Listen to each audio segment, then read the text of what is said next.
बिहार के सीतामढ़ी में तेजस्वी यादव ने भारतीय जनता पार्टी को जमकर घेरा और अपने पिता नेता लालू यादव को लेकर एक बयान दिया, जिसे लेकर सियासी हलकों में हलचल तेज हो गई। यह बयान था लालू यादव को समाज के वंचित वर्ग की आवाज उठाने के लिए भारत रत्न मिलने का। तेजस्वी का यह बयान ऐसे समय में आया जब बिहार में आगामी विधानसभा चुनावों की तैयारियां जोरों शोरों पर थी।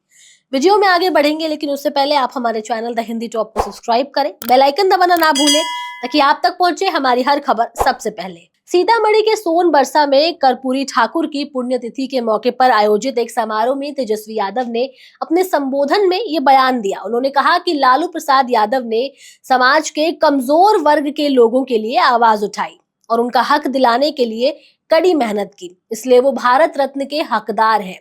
तेजस्वी का यह बयान न केवल उनकी पार्टी के समर्थकों के बीच लोकप्रिय हुआ, बल्कि इससे बिहार की राजनीति में एक नया मोड़ आया। तेजस्वी ने आगे कहा कि कर्पूरी ठाकुर ने जिस समय बिहार में पिछड़े वर्गों के लिए आरक्षण की व्यवस्था की थी, उस समय लालू यादव और उनकी पत्नी राबड़ी देवी ने इस काम को और आगे बढ़ाया। लालू यादव ने कर्पूरी ठाकुर के किए काम को न केवल सलाम किया, बल्कि आरक्षण को बढ़ाकर 18% किया, ऐसा तेजस्वी यादव ने कहा। उन्होंने ये भी आरोप लगाया कि बीजेपी ने कभी भी आरक्षण में वृद्धि नहीं की और न ही समाज के वंचितों के लिए कुछ काम किया।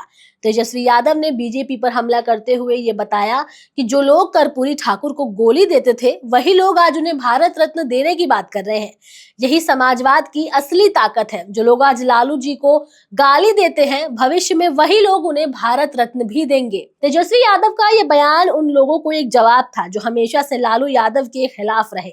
तेजस्वी ने दावा किया कि यह बदलाव समाजवाद आंदोलन और उनकी पार्टी की जीत की ओर इशारा है।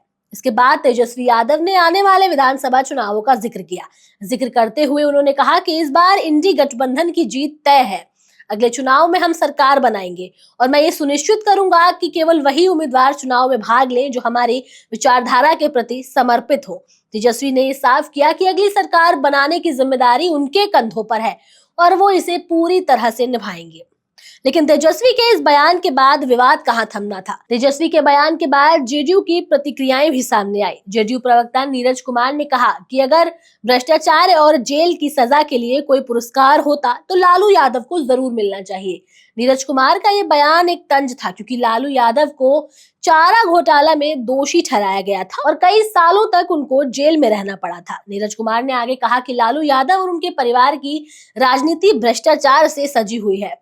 अगर कोई पुरस्कार भ्रष्टाचार और जेल की सजा के लिए होता तो वो पुरस्कार लालू यादव को जरूर मिलता। ये बयान तेजस्वी यादव और लालू यादव के खिलाफ कोई पुराने विरोध की ओर संकेत करता है। यहाँ पर याद दिलाना जरूरी है कि लालू यादव चारा घोटाले के कई मामलों में दोषी पाए गए थे और उन्हें सजा भी मिली थी। इसके अलावा रेलवे में होटलों के लिए जमीन घोटाले और नौकरियों के लिए जमीन घोटाले में भी उनका नाम सामने आया था।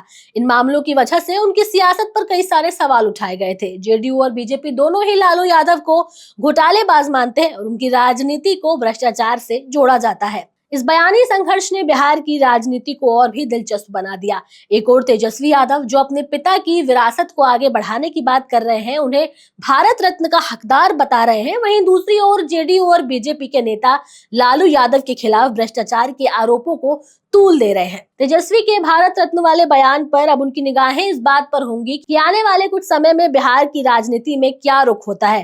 विधानसभा में जीत के बाद क्या तेजस्वी यादव अपने पिता के लिए भारत रत्न की मांग को जोरों शोरों से उठाएंगे या फिर राजनीति के समीकरण कुछ और ही मोड़ लेंगे, ये देखना दिलचस्प होगा। फिलहाल वीडियो में इतना ही। कैमरामैन शिव कुमार के साथ मैं तनु चतुर्वेदी। आप देख रहे हैं द हिंदी टॉप। हमारे चैनल द हिंदी टॉप को सब्सक्राइब करें। हमें एक्स यानी ट्विटर, फेसबुक और इंस्टाग्राम पर भी फॉलो करें।